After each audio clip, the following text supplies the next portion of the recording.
sarili. Pag mo'y nakikita, ayaw ko na mawalay pa.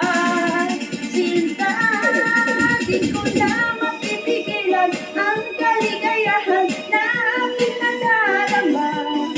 Di ko na mapipigilan pa ang aking puso na isipin ka. Oh my God!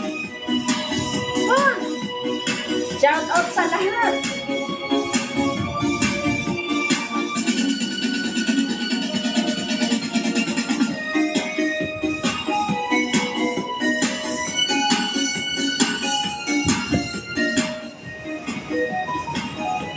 Oh my God! Napagod ako sa kalisod!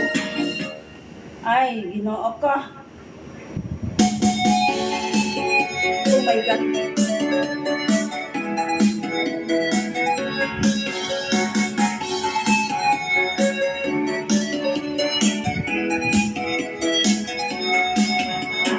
Ano bang ginagawa mo?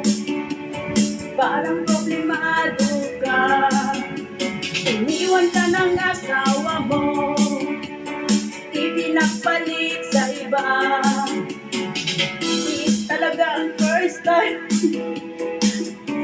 ka ng asawa mo, ipinagpalit ka na. Iniwanan ka pa ng katayanan. Masakit ang katayanan.